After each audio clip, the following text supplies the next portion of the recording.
आइए अब चलते हैं अध्याय 8 की तरफ, जो है बाधाओं को पार करना। Rich dad poor dad. अध्याय 8, बाधाओं को पार करना। एक बार लोग अध्ययन कर लें और उनमें पैसे की समझ भी आ जाए तो भी आर्थिक आज़ादी हासिल करने के लिए उन्हें कई बाधाओं और अवरोधों का सामना करना पड़ सकता है। ऐसे 5 कारण हैं जिनके कारण पैसे की समझ रखने वाले लोग अपने संपत्ति वाले कॉलम को ज़्यादा नहीं बढ़ा पाते। संपत्ति वाला कॉलम जिसमें बहुत सारा कैश फ्लो आता है। संपत्ति वाला कॉलम जो उन्हें अपने सपने की ज़िंदगी जीने का मौका देता है और अपने बिल चुकाने के लिए हर काम करने की झंझट से मुक्ति दे सकता है। ये 5 कारण हैं। नंबर 1 डर, नंबर 2 सनकीपन, नंबर 3 आलस्य, नंबर 4 बुरी आदतें और नंबर 5 है जिद। पैसा खोने के डर से पार पाना।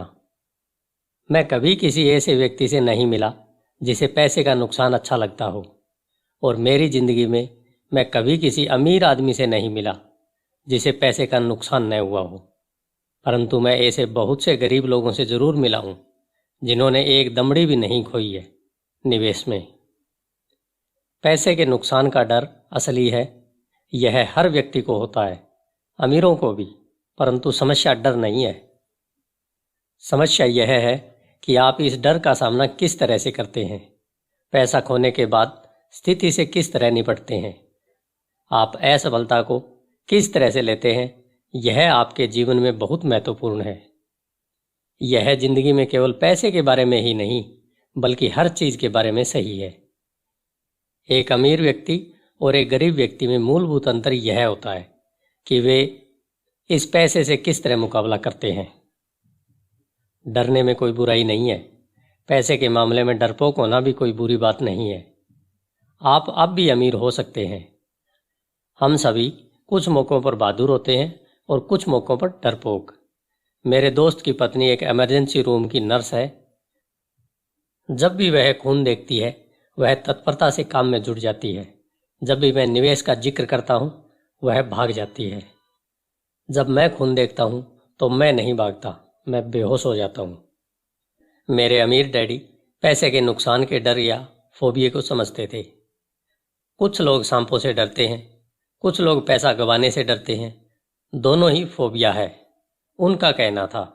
पैसा गंवाने के बारे में उनका सुझाव यह छोटी पंक्ति थी। अगर आप जोखिम से घबराते हैं और चिंता करते हैं तो जल्दी शुरू कर दें। इसलिए बैंकें तभी बचत की आदत डालना चाहती है जब आप छोटे होते हैं। अगर आप कम उम्र में शुरू करते हैं तो आपके लिए अमीर होना ज़्यादा आसान होता है। मैं इस बारे में ज़्यादा विस्तार से कुछ नहीं कहूँगा, परंतु 20 साल की उम्र में बचत शुरू करने वाले और 30 साल की उम्र में बचत शुरू करने वाले लोगों में बहुत बड़ा फ़र्क होता है, बहुत ही बड़ा फ़र्क। कहा जाता है कि विश्व के अजूबों में से एक है चक्रवृद्धि ब्याज की ताकत। मैनहट्टन आइलैंड की खरीद दुनिया के महानतम सौदों में से एक मानी जाती है। न्यूयॉर्क को $24 में खरीदा गया था, परंतु अगर उस $24 को 8% सालाना ब्याज पर निवेश कर दिया जाता तो वही $24 1995 के अंत तक $28 ट्रिलियन से ज़्यादा हो गए होते। मैनहट्टन को 1995 की रियल एस्टेट की कीमतों पर दोबारा खरीदा जा सकता था और इसके बाद भी इतना पैसा बच जाता कि लॉस एंजलिस का ज़्यादातर हिस्सा खरीदा जा सकता था। मेरा पड़ोसी एक बड़ी कंप्यूटर कंपनी के लिए काम करता है। वह 25 सालों से वहाँ पर है। अगले 25 सालों में वह कंपनी को छोड़ देगा और उसके 401G रिटायरमेंट प्लान में $40 लाख जमा होंगे। यह मुख्य रूप से अच्छी गति से विकसित हो रहे म्यूचुअल फंड में निवेश किए गए हैं, जो बाद में बॉन्ड और गवर्नमेंट सिक्योरिटीज में बदल लिए जाएंगे। नौकरी छोड़ते समय उसकी उम्र केवल 55 साल होगी और उसके पास $3 लाख से ज़्यादा की निष्क्रिय आय होगी, जो कि उसके वेतन से ज़्यादा होगी। अगर आप हारने से डरते हैं या जोखिम लेने से डरते हैं तो भी यह किया जा सकता है, परंतु आपको जल्द ही इसकी शुरुआत करनी होगी और एक रिटायरमेंट प्लान तो बनाना ही होगा। और आपको निवेश करने से पहले एक भरोसेमंद फाइनेंशियल प्लानर की सेवाएं लेनी होंगी। परंतु अगर आपके पास समय नहीं है या आप जल्दी रिटायर होना चाहते हैं तो आप किस तरह पैसे खोने के डर का सामना करते हैं। मेरे गरीब डैडी ने कुछ नहीं किया। वे केवल इस विषय को टालते रहे और इस बारे में चर्चा करने के लिए तैयार नहीं हुए। दूसरी तरफ मेरे अमीर डैडी का सुझाव था कि मैं टेक्सास के लोगों की तरह ही मानसिकता रखूं। मैं टेक्सास और वहां के लोगों को पसंद करता हूं। उनका कहना था, टेक्सास में हर चीज बड़े पैमाने पर होती है। जब टेक्सास के लोग जीतते हैं तो वह बड़ी जीत होती है और जब वे हारते हैं तो वह हार भी अद्भुत होती है।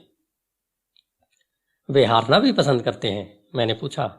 मेरे कहने का यह मतलब नहीं है। कोई भी हारना पसंद नहीं करता। मुझे एक खुश हारा हुआ व्यक्ति दिखा दो और मैं तुम्हें बता दूंगा कि हार ऐसी होती है।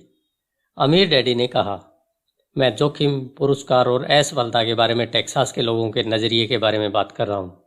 वे जिंदगी के बारे में इसी तरह से सोचते हैं। वे बड़े पैमाने पर जीते हैं। वे यहाँ के ज़्यादातर लोगों की तरह नहीं जीते हैं जो पैसे के मामले में बिल्कुल कॉकरोच की तरह होते हैं। जब कोई उन पर रोशनी डालता है तो कॉकरोच घबरा जाते हैं। जब किराने वाला उनकी चिल्लर में से चवन्नी कम कर देता है तो वे शोर मचाने लगते हैं। अमीर डैडी समझाते रहे, मुझे टेक्सास का नज़रिया सबसे ज़्यादा पसंद है। जब वे जीतते हैं तो उन्हें खुद पर गर्व होता है और जब वे हारते हैं तो वे शेखी बगाड़ते हैं।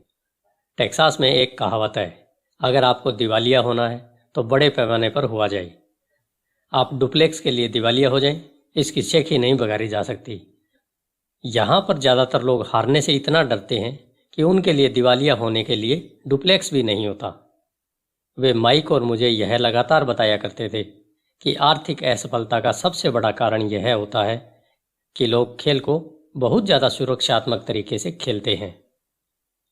लोग हारने से इतना ज़्यादा डरते हैं कि वे हार जाते हैं। यह उनके शब्द थे।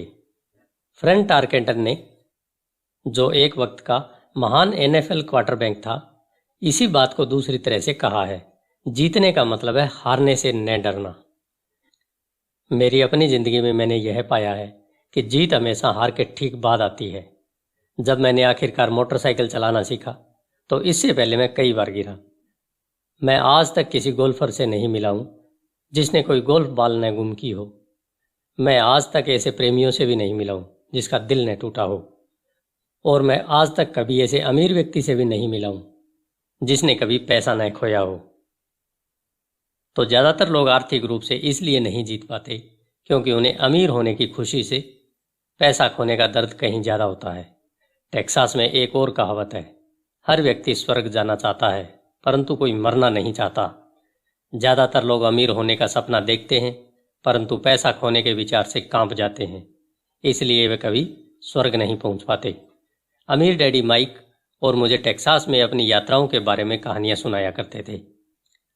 अगर आप वास्तव में यह सीखना चाहते हैं कि जोखिम को, हार और असफलता को किस तरह से संभाला जाए तो सैन एंटोनियो जाकर अलेमो को देखो। अलेमो उन बहादुर लोगों की महान कथा है जिनके पास सफलता की कोई उम्मीद नहीं थी, फिर भी यह जानते हुए कि उन्होंने लड़ने का विकल्प चुना, उन्होंने समर्पण करने के बजाय मरने का विकल्प चुना। यह पढ़ने काबिल प्रेरक कथा है। वैसे यह एक दुखद सैन्य हार है। वे आखिरकार असफल हुए, वे हार गए। तो टेक्सास के लोग किस तरह असफलता का सामना करते हैं?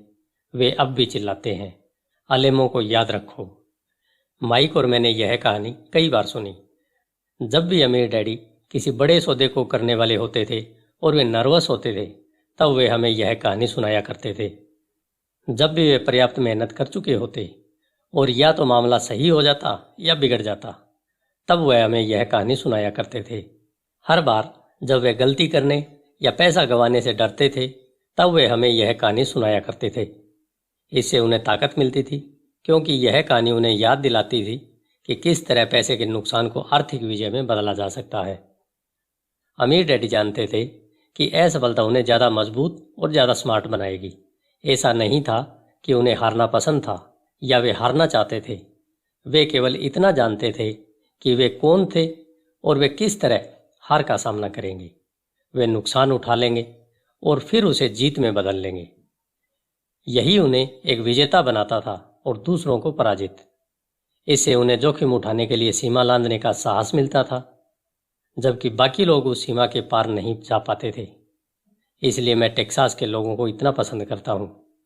उन्होंने एक बड़ी असफलता को लिया और उसे पर्यटन स्थल के रूप में बदल लिया, जिससे करोड़ों की आमदनी हो रही है। परंतु उनके सबसे अर्थपूर्ण शब्द शायद ये हैं, टेक्सास के लोग अपनी असफलताओं को दफनाते नहीं हैं, वे उनसे प्रेरणा लेते हैं। वे अपनी असफलताओं को लेकर उन्हें नारों में बदल देते हैं। असफलता टेक्सास के लोगों को जीतने के लिए प्रेरित करती है, परंतु यह फार्मूला केवल टेक्सास के लोगों का ही फार्मूला नहीं है, यह सभी जीतने वालों का फार्मूला है। जैसा मैंने अभी कहा, मोटरसाइकिल से बार बार गिरना गाड़ी चलाना सीखने की प्रक्रिया का हिस्सा है। मुझे याद है कि गिरने के बाद मुझ में गाड़ी चलाना सीखने के लिए ज़्यादा दृढ़ निश्चय आ गया था। मेरा दृढ़ निश्चय गिरने से कम नहीं हुआ था। मैंने यह भी कहा कि मैं कभी किसी ऐसे गोल्फर से नहीं मिला जिसकी बाल कभी गुम न हो। किसी चोटी के प्रोफेशनल गोल्फर के लिए बाल खोना या टूर्नामेंट हारना उसे ज़्यादा बेहतर बनने, कड़ी मेहनत करने और ज़्यादा अध्ययन करने के लिए प्रेरित करता है। इससे वे ज़्यादा बेहतर बनते हैं। जीतने वालों के लिए हार प्रेरणादायक बन जाती है, हारने वालों को हार बर्बाद कर देती है। जॉन डी रॉकफेलर के शब्दों में, मैं हमेशा हर संकट को अवसर में बदलने की कोशिश करता था। और जापानी अमेरिकी होने के नाते मैं भी यही कह सकता हूँ। कई लोग कहते हैं कि पर्ल हार्बर अमेरिकी गलती थी। मैं कहता हूँ कि यह जापानी गलती थी। टोरा टोरा टोरा फिल्म में एक संयमित जापानी एडमिरल खुशियां मना रहे अपने अधीनस्थों से कहता है, मुझे डर है कि हमने एक सोते हुए राक्षस को जगा दिया है। पर्ल हार्बर को याद करो एक नारा बन गया। यह अमेरिका की सबसे बड़ी हारों में से एक थी, फिर भी इसके कारण उसे जीतने की प्रेरणा मिली। एक बड़ी हार से अमेरिका को ताकत मिली और अमेरिका जल्दी ही दुनिया में एक बहुत बड़ी ताकत के रूप में उभर कर सामने आया। असफलता जीतने वालों को प्रेरणा देती है और असफलता हारने वालों को बर्बाद कर देती है। यह जीतने वालों का सबसे बड़ा रहस्य और सूत्र है। यह वह रहस्य है जिसे हारने वाले नहीं जानते। जीतने वालों का महानतम रहस्य यह है कि असफलता जीतने की प्रेरणा देती है, इसलिए उन्हें हार से डर नहीं लगता। मैं फ्रैंक टारकेंटन के शब्दों को एक बार फिर से दोहराना चाहता हूँ। जीतने का मतलब है हार से नहीं डरना। फ्रैंक टारकेंटन जैसे लोग हारने से इसलिए नहीं डरते क्योंकि वे जानते हैं कि वे कौन हैं। वे हारने से नफरत करते हैं इसलिए वे जानते हैं कि हार केवल उन्हें बेहतर बनाने के लिए प्रेरित कर सकती है। हारने से डरने और हारने से नफरत करने में बहुत बड़ा अंतर होता है। ज़्यादातर लोग पैसा गंवाने से इतना डरते हैं कि वे हार जाते हैं। वे डुप्लेक्स के कारण ही दिवालिया हो जाते हैं। आर्थिक रूप से वे जीवन में बहुत ज़्यादा सुरक्षात्मक खेल खेलते हैं और बहुत छोटे पैमाने पर खेलते हैं। वे बड़े घर और बड़ी कारें तो खरीद लेते हैं, परंतु वे बड़े निवेश नहीं करते।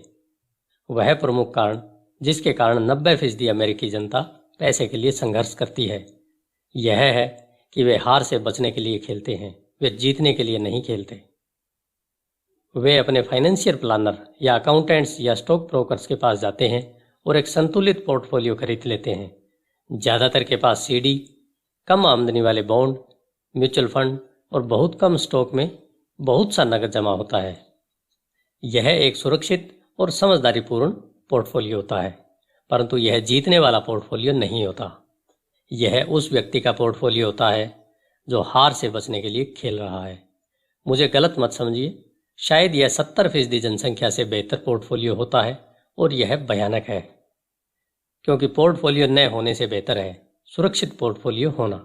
यह किसी ऐसे व्यक्ति के लिए बहुत बढ़िया पोर्टफोलियो होता है जो सुरक्षा को पसंद करता है, परंतु सुरक्षित खेल खेलने और संतुलित निवेश पोर्टफोलियो वह बेहतर तरीका नहीं है जिससे सफल निवेशक अपना खेल खेलते हैं।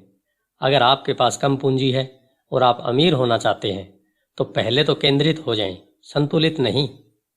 अगर आप किसी सफल व्यक्ति को देखेंगे तो शुरुआत में वे संतुलित नहीं होते। संतुलित लोग कहीं नहीं जा पाते, वे एक ही जगह पर बने रहते हैं। प्रगति करने के लिए आपको पहले असंतुलित होना पड़ता है। इसे देखने के लिए आप अपने चलने की प्रगति को देखें। थॉमस एडिसन संतुलित नहीं थे, वे केंद्रित थे। बिल गेट्स संतुलित नहीं थे, वे केंद्रित थे। डोनाल्ड ट्रंप केंद्रित थे। जॉर्ज सोरोस केंद्रित थे। जॉर्ज पैटन ने अपने टैंकों को फैलाया नहीं, उन्होंने उन्हें केंद्रित किया और जर्मन पंक्ति के कमजोर ठिकानों को उड़ा डाला। फ्रांसीसियों ने मेजनोट लाइन में अपने सैन्य बल को फैलाया था और आप जानते हैं कि उनके साथ क्या हादसा हुआ था। अगर आप में अमीर होने की इच्छा है तो आप केंद्रित कर लें। अपने बहुत से अंडों को केवल कुछ बास्केट्स में रख लें। वह न करें जो अमीर और मध्यम वर्गीय लोग करते हैं, वे बहुत कम अंडों को बहुत सी बास्केट में रखते हैं। अगर आप हार से नफरत करते हैं तो सुरक्षित खेलें। अगर हारने से आप कमजोर हो जाते हैं तो सुरक्षित खेलें। संतुलित निवेश का रास्ता चुनें। अगर आपकी उम्र 25 साल से ज्यादा है और आप जोखिम उठाने से डरते हैं तो बदले नहीं। सुरक्षित खेलें, परंतु इसकी शुरुआत जल्द करें। अपने अगले अंडे को जल्दी इकट्ठा करना शुरू कर दें, क्योंकि इसमें समय लगेगा। परंतु अगर आपके पास आज़ादी के सपने हैं, चूहा दौड़ से बाहर निकलने का इरादा है, तो आपको खुद से यह सवाल पूछना चाहिए, मैं किस तरह असफलता का सामना करूंगा।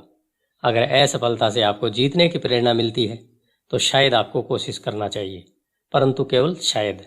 अगर असफलता आपको कमज़ोर बना देती है या आप पर मानसिक तनाव डालती है, उस बिगड़े नवाब की तरह जो हर बार कोई चीज़ गलत होने पर मुकदमा दायर करने के लिए वकील को ढूंढता है, तो सुरक्षित ही खेलें।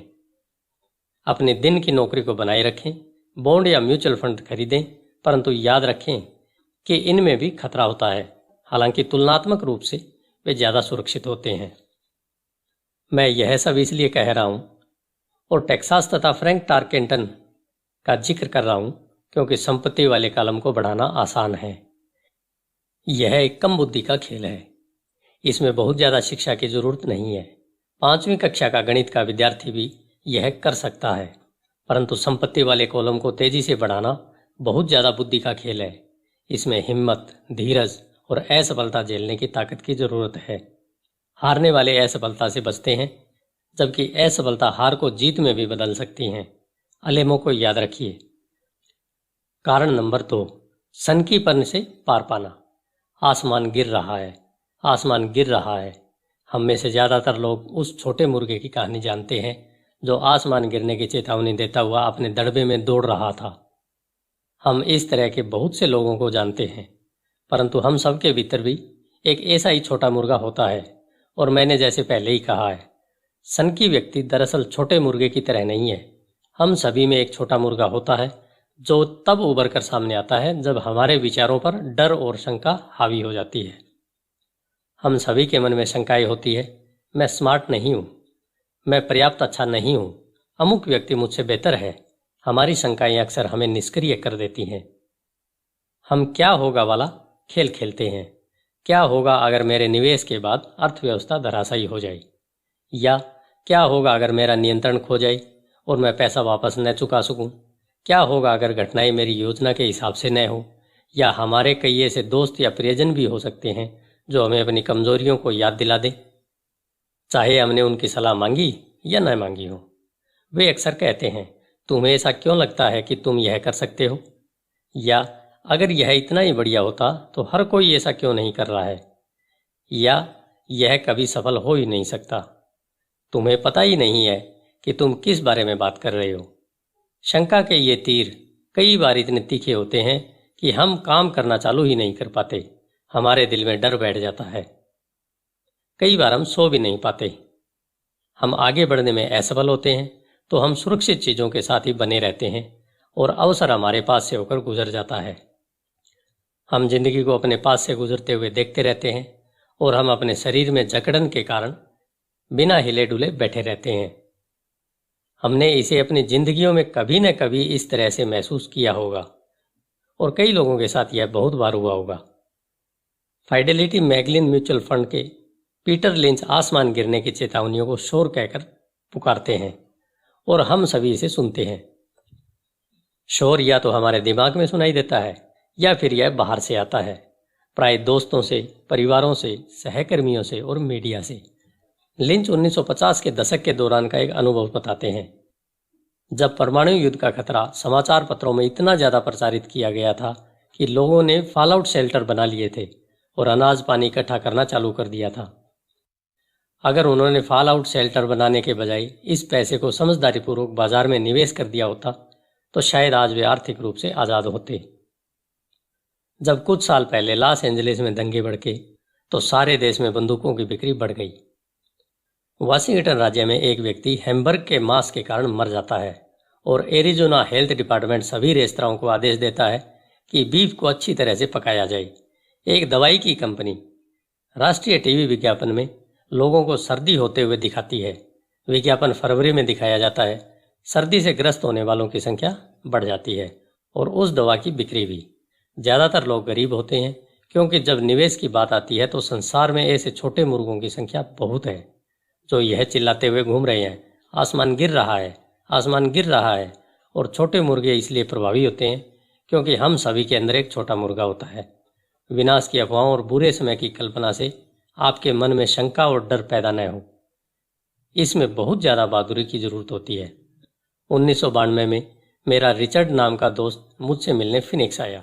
वह स्टॉक और रियल एस्टेट में हमारे द्वारा किए काम से बहुत प्रभावित था। फिनिक्स में रियल एस्टेट की कीमतों में मंदी चल रही थी। हमने उसके साथ 2 दिन गुजारे और उसे बताया कि कैश फ्लो और पूंजी बढ़ाने के बहुत बढ़िया मौके हैं। मेरी पत्नी और मैं रियल एस्टेट में एजेंट नहीं है, हम विशुद्ध निवेशक हैं। एक रिजॉर्ट कम्युनिटी में एक यूनिट तय करने के बाद हमने एक एजेंट से बात की जिसने उस दोपहर को उस यूनिट को बेच दिया। 2 बेडरूम के लिए उस घर की कीमत केवल $42,000 थी। इसी तरह के यूनिट उस समय 65,000 में बिक रहे थे। उसे यह बहुत फायदे का सौदा लगा। रोमांचित होकर उसने इसे खरीद लिया और बोस्टन लौट गया। 2 सप्ताह बाद एजेंट ने हमें फ़ोन किया कि हमारा दोस्त पीछे हट गया है। मैंने तत्काल उसे फ़ोन करके इसका कारण पता किया। उसने इतना ही कहा। उसने इस विषय पर अपने पड़ोसी से चर्चा की थी और उसके पड़ोसी ने उससे कहा था कि यह एक बुरा सौदा था क्योंकि वह ज़्यादा महंगे में खरीद रहा था। मैंने रिचर्ड से पूछा कि क्या उसका पड़ोसी निवेशक है। रिचर्ड ने कहा नहीं। फिर मैंने उससे पूछा कि उसने उसकी सलाह क्यों मानी, तो रिचर्ड सुरक्षात्मक हो गया और उसने बस यही कहा कि वह बढ़िया जांच पड़ताल करता रहता है। फिनिक्स में रियल एस्टेट बाजार के दिन पलटे और 1994 में उस छोटे से यूनिट के $1,000 प्रति माह किराया मिल रहा था। जाड़े के पीक सीजन में $2,500 प्रति माह। 1995 में यूनिट की कीमत बढ़कर $95,000 हो गई थी। रिचर्ड को इतना ही करना था कि वह शुरुआत में $5,000 चुका दे और चूहा दौड़ से बाहर निकलने की प्रक्रिया शुरू हो जाती। आज तक वह कुछ नहीं कर पाया और फिनिक्स के सौदे जैसे मौके अब भी मौजूद हैं, बस आपको उन्हें कुछ ज़्यादा गौर से देखना पड़ेगा। रिचर्ड के पीछे हटने से मुझे ताज्जुब नहीं हुआ था।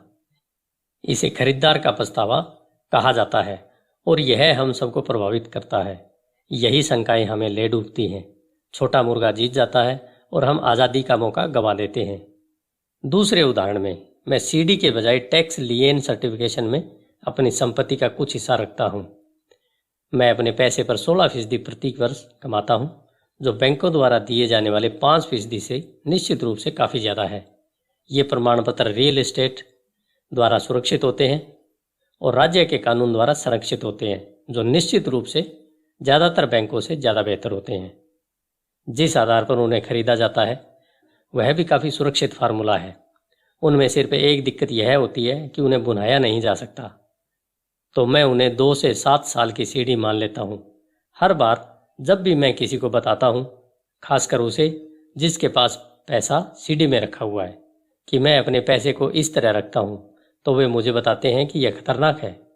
वे मुझे बताते हैं कि मुझे ऐसा नहीं करना चाहिए था। मैं उनसे पूछता हूँ कि उन्हें यह ज्ञान कहाँ से मिला, तो वे कहते हैं कि उनके दोस्त या निवेश की पत्रिका से। उन्होंने ऐसा कभी नहीं किया और वे दूसरे व्यक्ति को जो ऐसा कर रहे हैं यह बता रहे हैं कि उसे ऐसा क्यों नहीं करना चाहिए। मैं जिस सबसे कम आमदनी की उम्मीद करता हूँ वह 16% होती है, परंतु जिन लोगों के मन में शंका होती है वे केवल 5% से ही संतुष्ट हो जाते हैं। शंका बहुत महंगी साबित होती है। मेरा मानना है कि यही संदेह और सनकीपन ज़्यादातर लोगों को गरीब बनाए रखता है और उनसे सुरक्षित खेल खिलवाता है। असली दुनिया इंतजार कर रही है कि आप अमीर बने।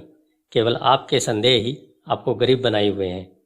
जैसा मैंने कहा, चूहा दौड़ से बाहर निकलना तकनीकी रूप से आसान है।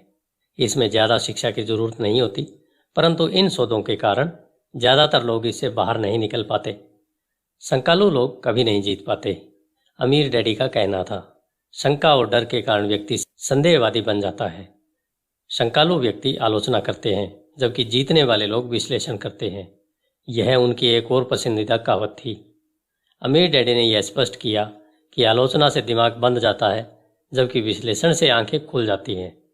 विश्लेषण से जीतने वाले यह देख सकते हैं कि आलोचक अंधे हैं, और वे उन मौकों को भी देख सकते हैं जो और किसी को नहीं दिख रहे हैं। और दूसरे लोग जिन मौकों को नहीं देख पाते हैं, उन्हें देखने की क्षमता किसी भी तरह की सफलता की कुंजी है।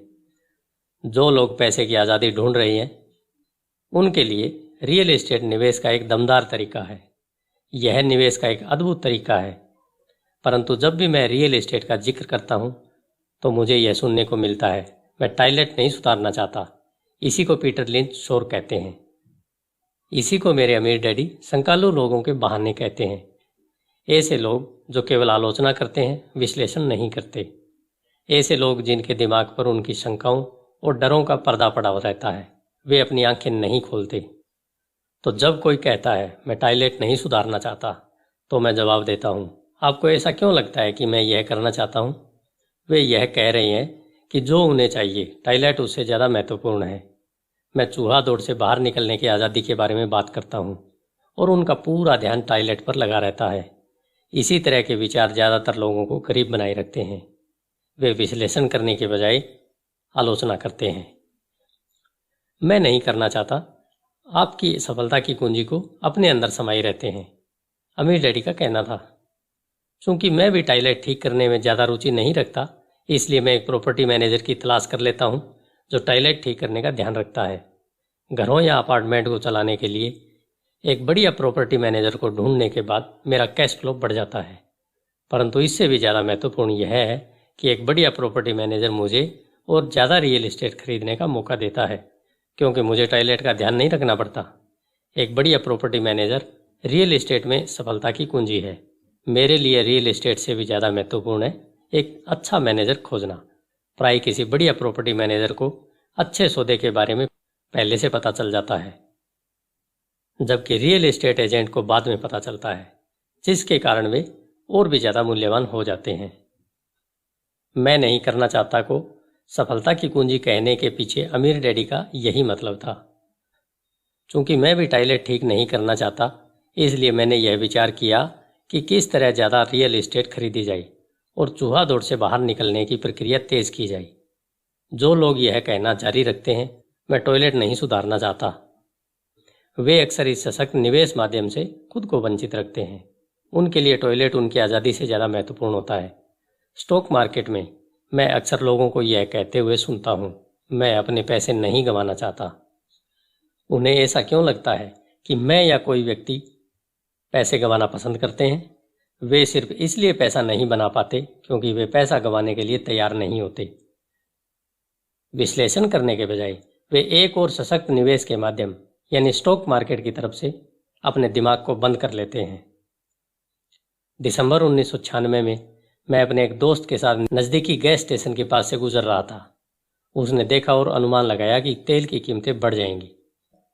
मेरा दोस्त बहुत चिंता करता रहता है, यह छोटा मुर्गा है, उसके हिसाब से आसमान हमेशा गिरने वाला होता है और अक्सर आसमान उसी के सिर पर गिरता है।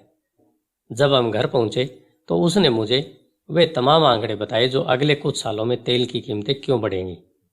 ये आंकड़े मुझे पहले पता नहीं थे, हालांकि मैंने वर्तमान ऑयल कंपनी में बहुत से शेयर खरीदे थे। उस सूचना के आधार पर मैंने तत्काल एक नई ऑयल कंपनी की खोज शुरू कर दी, जिसे उसके वास्तविक मूल्य से कम आंका गया हो। मुझे ऐसी ऑयल कंपनी मिल गई जो तेल के कुछ भंडारों को खोजने वाली थी। मेरा ब्रोकर इस नई कंपनी को लेकर खासा रोमांचित हो गया और मैंने 65 सेंट प्रति शेयर की दर से 15,000 शेयर खरीद लिए। फरवरी 1997 में मैं उसी दोस्त के साथ उसी गैस स्टेशन के पास से गुजर रहा था और कीमत प्रति गैलन 15% बढ़ चुकी थी। एक बार फिर छोटा मुर्गा चिंता करने लगा और शिकायत करने लगा। मैं मुस्कुराया क्योंकि जनवरी 1997 में उस छोटी ऑयल कंपनी ने तेल खोज लिया था और वह 15,000 शेयर अब बढ़कर $3 प्रति शेयर हो गए थे। और मेरे दोस्त के अनुसार गैस की कीमतें लगातार बढ़ती रही। विश्लेषण करने के बजाय ये छोटे मुर्गे अपने दिमाग को बंद कर लेते हैं। अगर ज़्यादातर लोग यह समझ लें कि स्टॉक मार्केट निवेश में स्टॉक किस तरह काम करते हैं, तो ज़्यादातर लोग हार से बचने के बारे में अपना ध्यान नहीं लगाएंगे और जीतने के लिए निवेश करेंगे।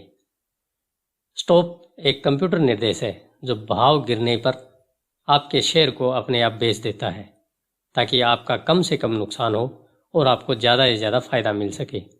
जो लोग हारने से घबराते हैं उनके लिए यह एक बहुत अच्छा तरीका है।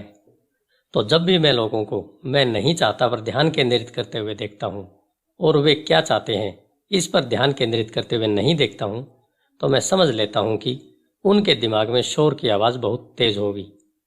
छोटा मुर्गा उनके दिमाग पर हावी होगा, तभी वे चीख रहे हैं, आसमान गिर रहा है और टॉयलेट टूट रहे हैं। इसलिए वे अपनी अनचाही चीज़ों से बचते हैं, परंतु वे इसकी भारी कीमत चुकाते हैं। वे जिंदगी से जो चाहते हैं वह शायद उन्हें कभी न मिल पाई। अमीर डैडी ने मुझे छोटे मुर्गे को देखने का एक तरीका सुझाया। वही करो जो कर्नल सैंडर्स ने किया था। 66 साल की उम्र में उनका व्यवसाय चौपट हो गया था और वे अपनी सोशल सिक्योरिटी के चेक पर गुजर बसर कर रहे थे। इतना ही नहीं, वे फ्राइड चिकन की अपनी रेसिपी के साथ पूरे देश में इसे बेचने की कोशिश कर रहे थे। किसी के हाँ कहने से पहले इस रेसिपी के लिए 1009 बार नहीं कहा गया और वे उस उम्र में करोड़पति बने जिस उम्र में लोग काम छोड़कर आराम करना चाहते हैं। वे एक बहादुर और जिद्दी व्यक्ति थे। अमीर डैडी हार्ले सैंडर्स के बारे में कहा करते थे, जब भी आप शंका में हों और थोड़े डरे हुए हों तो वही करें जो कर्नल सैंडर्स ने अपने छोटे मुर्गे के साथ किया, उसे फ्राई कर लें। कारण नंबर 3, आलस्य। व्यस्त लोग अक्सर बहुत आलसी होते हैं। हम सभी ने उस व्यवसायी की कहानी पढ़ी है जो पैसे कमाने के लिए कड़ी मेहनत करता है। वह अपनी पत्नी और बच्चों की सुख सुविधा के लिए काफ़ी मेहनत करता है। वह ऑफिस में बहुत देर तक काम करता है और सप्ताहांत में भी ऑफिस में काम को घर ले आता है। एक दिन जब वह घर लौटता है तो उसे घर सूना मिलता है। उसकी पत्नी अपने बच्चों के साथ घर छोड़कर चली जाती है। उसे पता था कि उसके और उसकी पत्नी के बीच में मतभेद हैं, परंतु उस रिश्ते को ज़्यादा मजबूत बनाने के बजाय वह काम में ही व्यस्त रहता था। निराश होकर वह अपने काम के प्रति लापरवाह हो जाता है और उसके काम पर इतना ज़्यादा असर पड़ता है कि उसकी नौकरी चली जाती है। मैं बहुधा ऐसे लोगों से मिलता हूँ जो इतने व्यस्त हैं कि उन्हें अपनी संपत्ति की परवाह करने की भी फिक्र नहीं है। दोनों का कारण एक ही है, वे व्यस्त हैं और वे व्यस्त बने रहना चाहते हैं क्योंकि वे किसी चीज़ का सामना नहीं करना चाहते। उन्हें यह बताने की ज़रूरत नहीं है, अंदर से वे खुद जानते हैं। वास्तव में अगर आप उन्हें याद दिलाएं तो वे गुस्सा हो जाते हैं और चिढ़ जाते हैं। अगर वे नौकरी में या बच्चों के साथ व्यस्त नहीं है तो वे टीवी देखने, मछली पकड़ने, गोल्फ खेलने या शॉपिंग करने में व्यस्त होते हैं, परंतु अंदर से वे जानते हैं कि वे किसी महत्वपूर्ण चीज़ का सामना करने से कतरा रहे हैं। यह आलस्य का सबसे आम रूप है। यहाँ आलस्य का मतलब है व्यस्त बने रहना। तो आलस्य का इलाज क्या है? जवाब है थोड़ा सा लालच। हम में से ज़्यादातर लोगों का लालन पालन इस तरह से किया गया है कि हम लालच या इच्छा को बुरा समझते हैं। मेरी माँ कहा करती थी, लालची लोग बुरे लोग होते हैं, परंतु हम में से हर कोई अच्छी चीज़ें, नई चीज़ें, रोमांचक चीज़ें हासिल करना चाहते हैं। तो उस इच्छा की भावना को काबू में रखने के लिए प्राय माँ बाप इच्छा को अपराध बोध से जोड़ देते हैं। तुम हमेशा अपने बारे में ही सोचते हो, क्या तुम्हें नहीं मालूम कि तुम्हारे भाई बहन भी हैं? यह मेरी माँ की फेवरेट कहावत थी। या तुम क्या खरीदना चाहते हो? मेरे डैडी की फेवरेट कहावत थी, तुम ऐसा सोचते हो जैसे हमारे पास बहुत पैसा है। क्या तुम सोचते हो कि पैसा पेड़ों पर लगता है? हम अमीर नहीं हैं, तुम तो जानते ही हो। मुझ पर शब्दों का तो इतना असर नहीं पड़ा, परंतु उन शब्दों में गुस्सा और अपराध बोध का जो सम्मिश्रण था उसका मुझ पर बहुत ज़्यादा असर पड़ा। या इसका विपरीत अपराध बोध का जाल यह था, मैं तुम्हारे लिए यह खरीदकर अपने जीवन का बलिदान दे रहा हूँ। मैं तुम्हारे लिए यह इसलिए खरीद रहा हूँ क्योंकि जब मैं छोटा था तो मेरे माँ बाप ने मुझे खरीद कर नहीं दिया था। मेरा एक पड़ोसी है जो पूरी तरह दिवालिया है, परंतु वह अपनी कार को अपने गैरेज में पार्क नहीं कर सकता। गैरेज में उनके बच्चों के खिलौने भरे पड़े हैं। उन बिगड़े हुए बच्चों को मुंह मांगी चीज़ मिल जाती है। उस पड़ोसी के शब्द हैं, मैं नहीं चाहता कि उन्हें किसी चीज़ की कमी हो। उसने उनके कॉलेज के लिए या अपने रिटायरमेंट के लिए कुछ भी अलग से बचाकर नहीं रखा है, परंतु उसके बच्चों को हर खिलौना मिल जाता है। उसे डाक में एक नया क्रेडिट कार्ड मिला और वह अपने बच्चों को घुमाने के लिए लास वेगास ले गया। मैं यह अपने बच्चों के लिए कर रहा हूँ। यह उसके महान बलिदान के शब्द थे। अमीर डैडी इस वाक्य से चिढ़ते थे, मैं इसे नहीं खरीद सकता। मेरे असली घर में मुझे यही वाक्य अक्सर सुनने को मिल जाता था। इसके बजाय अमीर डैडी चाहते थे कि उनके बच्चे यह कहें, मैं इसे किस तरह खरीद सकता हूँ। उनका तर्क था कि मैं इसे नहीं खरीद सकता। इस वाक्य से आप अपने दिमाग का दरवाज़ा बंद कर लेते हैं। इसे अब और ज़्यादा सोचने की ज़रूरत नहीं होती। मैं इसे किस तरह खरीद सकता हूँ वाक्य से आपके दिमाग के दरवाजे खुल जाते हैं। इससे यह सोचने पर दिमाग मजबूर होता है और जवाब ढूंढता है। परंतु सबसे महत्वपूर्ण बात तो यह है कि मैं इसे नहीं खरीद सकता। यह वाक्य झूठा होता है और इंसान की आत्मा यह बात जानती है। इंसान की आत्मा बहुत बहुत ताकतवर होती है। उनका कहना था, यह जानती है कि यह कुछ भी कर सकती है। जब एक आलसी दिमाग कहता है कि मैं इसे नहीं खरीद सकता, तो आपके भीतर एक युद्ध छिड़ जाता है। आपकी आत्मा गुस्सा हो जाती है और आपके आलसी दिमाग को अपने झूठ पर अड़े रहना पड़ता है। आत्मा चीखती है, चलो भी हम जिम चलकर कसरत करते हैं। और आलसी दिमाग कहता है, परंतु मैं थका हुआ हूँ, आज मैंने सचमुच बहुत काम किया है। या इंसान की आत्मा कहती है, मैं गरीबी से थक गई हूँ, चलो इस दलदल से निकलते हैं और अमीर बनते हैं। इस पर आलसी दिमाग कहता है, अमीर लोग लालची होते हैं, इसके अलावा इसमें झंझट और तकलीफ बहुत है, यह सुरक्षित नहीं है, मेरा पैसा डूब सकता है। वैसे भी मैं बहुत मेहनत कर रहा हूँ, मेरे पास पहले से ही बहुत काम है। देखो आज रात को ही मुझे कितना काम करना पड़ेगा। मेरा बॉस कह रहा है कि यह काम सुबह तक पूरा हो जाना चाहिए। मैं इसे नहीं खरीद सकता। यह वाक्य दुख से भरा है। इससे लाचारी की भावना आती है, जिससे निराशा और इसके बाद अवसाद पैदा हो जाता है। इसके लिए एक और शब्द है, उदासीनता। मैं इसे किस तरह खरीद सकता हूँ वाक्य से संभावनाओं, रोमांच और सपनों की दुनिया खुल जाती है। इसलिए मेरे अमीर डैडी इस बात से ज़्यादा चिंतित नहीं होते थे कि आप क्या खरीदना चाहते हैं, परंतु वे यह जानते थे कि मैं इसे किस तरह खरीद सकता हूँ। वाक्य से एक ज़्यादा मजबूत दिमाग और एक ज़्यादा प्रतिभाशाली आत्मा का निर्माण होता है। इसलिए उन्होंने माइक या मुझे शायद ही कभी कुछ दिया हो। इसके बजाय वे हमसे कहते थे, तुम इसे किस तरह खरीद सकते हो। और यह हमारे कॉलेज के बारे में भी सही था, जिसे हमने अपने खर्चे से पूरा किया है।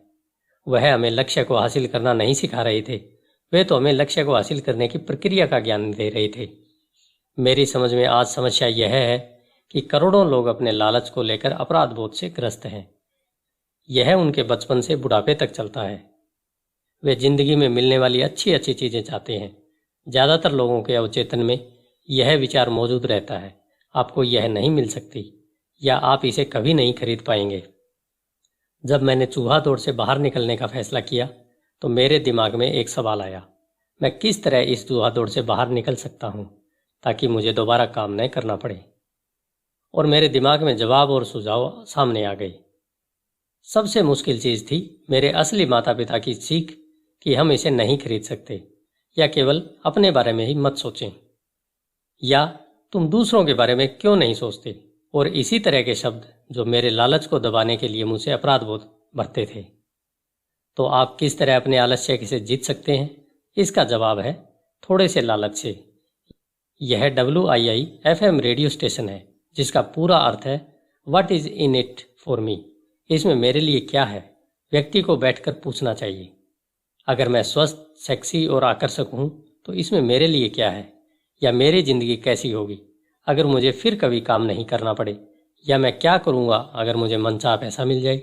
इस थोड़े से लालच के बिना, कुछ बेहतर हासिल करने की इच्छा के बिना प्रगति नहीं हो सकती। हमारी दुनिया इसलिए तरक्की करती जा रही है क्योंकि हम सभी एक बेहतर जिंदगी जीना चाहते हैं। हम कुछ बेहतर चाहते हैं, इसलिए नए आविष्कार होते हैं।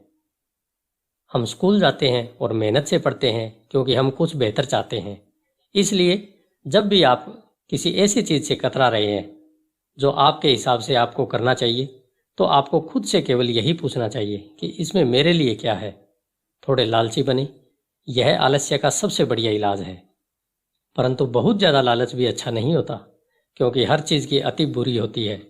परंतु वह याद रखो जो वॉल स्ट्रीट फिल्म में माइकल डगसल ने कहा था, लालच अच्छा होता है, अमीर डैडी से अलग तरह से कहते हैं। अपराध बोध लालच से ज़्यादा बुरा होता है, क्योंकि अपराध बोध के कारण शरीर में से आत्मा निकल जाती है। और मेरे लिए एलिनोर रूजवेल्ट की कहावत सबसे अच्छी है, वही करो जो तुम्हें दिल से अच्छा लगता है, क्योंकि तुम्हारी हर बात में आलोचना होगी। अगर तुम कोई काम करोगे तो भी तुम्हारी आलोचना होगी, और तुम कोई काम नहीं करोगे तो भी तुम्हारी आलोचना तो होगी ही। कारण नंबर 4, आदतें। हमारी जिंदगी पर हमारी शिक्षा से ज़्यादा असर हमारी आदतों का पड़ता है। आर्नोल्ड श्वार्ज़नेगर की फिल्म कानन देखने के बाद मेरे एक दोस्त ने कहा, मैं चाहता हूं कि मेरा शरीर श्वार्ज़नेगर जैसा हो। ज़्यादातर साथियों ने सहमति में सिर हिला दिया। मैंने तो यह सुना है कि एक समय वह वास्तव में दुबला और कमज़ोर सा था। दूसरे मित्र ने जोड़ा, हाँ मैंने भी सुना है। एक और दोस्त ने कहा, मैंने सुना है कि वह हर रोज़ जिम जाता है और उसने वहाँ कसरत करने की आदत डाल ली। हाँ मुझे भी लगता है वह ऐसा करता होगा। समूह के संकालु व्यक्ति ने कहा, मुझे तो लगता है कि वह इसी तरह पैदा हुआ होगा।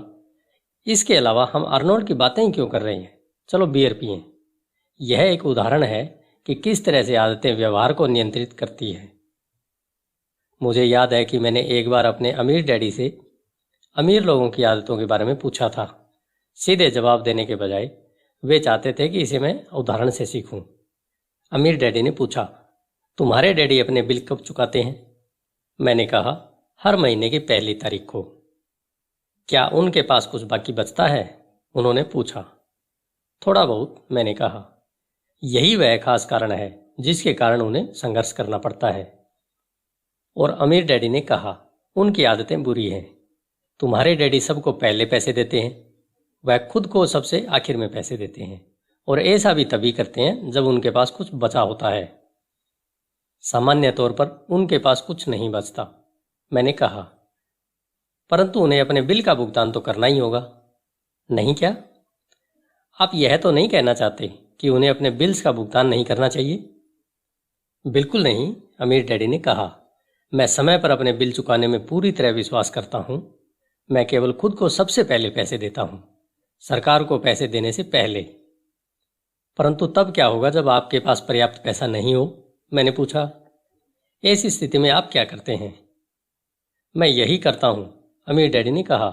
मैं खुद को सबसे पहले पैसे देता हूँ, चाहे मेरे पास कम पैसा हो। मेरे लिए सरकार से ज़्यादा महत्वपूर्ण है मेरा संपत्ति वाला कॉलम। परंतु क्या सरकार के लोग आपके पीछे नहीं पड़ते? मैंने कहा। हाँ, अगर मैं उन्हें भुगतान न करूँ तो, अमीर डैडी ने कहा। देखो, मैं यह नहीं कह रहा हूँ कि सरकार को पैसा न दिया जाए।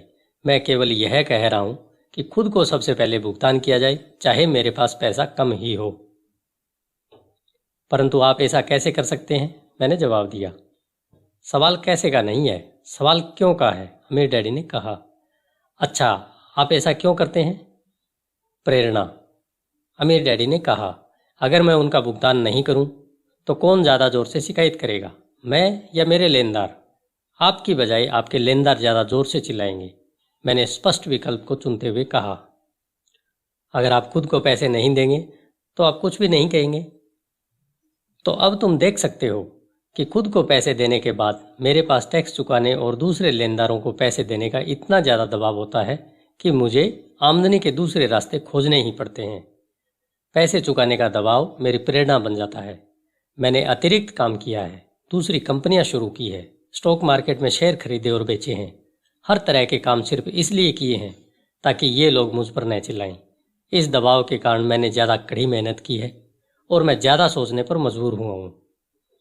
कुल मिलाकर इसने मुझे पैसे के मामले में ज़्यादा स्मार्ट और फुर्तीला बना दिया है। अगर मैं खुद को सबसे आखिर में पैसे देता तो मुझ पर कोई दबाव नहीं पड़ता, परंतु मेरे पास कभी पैसा भी नहीं होता। तो सरकार या दूसरे लोगों को पैसे चुकाने का दबाव आपकी प्रेरणा बन जाता है। बिल्कुल ठीक, अमीर डैडी ने कहा। देखो, सरकारी पैसा वसूलने वाले लोग बहुत डरावने होते हैं। वैसे सामान्य तौर पर पैसा वसूलने वाले लोग डरावने ही होते हैं। ज़्यादातर लोग इनसे डर जाते हैं, वे इन लोगों को पैसा दे देते हैं और खुद को कभी पैसा नहीं देते। तुमने उस 96 पाउंड के कमजोर व्यक्ति की कहानी तो सुनी ही होगी, जिसके चेहरे पर लोग बालू उछालते हैं। मैंने सिर हिलाया। मैंने कॉमिक्स में वेट लिफ्टिंग और बॉडी बिल्डिंग के बारे में दिया गया यह विज्ञापन देखा है। तो ज़्यादातर लोग इन डरावने पैसे वसूलने वालों को अपने चेहरे पर बालू उछालने देते हैं। मैंने डरावने लेनदारों के डर को खुद को ज़्यादा मजबूत बनाने के लिए इस्तेमाल किया है। बाकी लोग ज़्यादा कमज़ोर हो जाते हैं। खुद को यह सोचने के लिए मजबूर करना कि अतिरिक्त धन कहाँ से आएगा, जिम जाने की तरह है और वहाँ वजन उठाने की तरह है। मैं अपने दिमाग की मांसपेशियों से जितना काम करता हूँ, मैं उतना ही ज़्यादा मजबूत होता जाता हूँ। अब मैं इन डरावने लेनदारों से जरा भी नहीं डरता हूँ। मुझे अमीर डैडी की बातें पसंद आ रही थी। तो अगर मैं पहले खुद को पैसे देता हूँ तो मैं आर्थिक और मानसिक दृष्टि से ज़्यादा मजबूत हो सकता हूँ। अमीर डैडी ने सहमति में सिर हिलाया। और अगर मैं खुद को सबसे आखिर में पैसे देता हूँ या बिल्कुल भी पैसे नहीं देता हूँ तो मैं कमज़ोर हो जाता हूँ। इसलिए बॉस, मैनेजर, टैक्स वसूलने वाले, बिल चुकाने वाले और मकान मालिक जैसे लोग मुझे जिंदगी भर इधर उधर ठोकर मारते रहेंगे, सिर्फ इसलिए क्योंकि पैसे के बारे में मेरी आदतें अच्छी नहीं हैं। अमीर डैडी ने सिर हिलाया, 96 पाउंड के कमज़ोर व्यक्ति की तरह। कारण नंबर 5, जिद।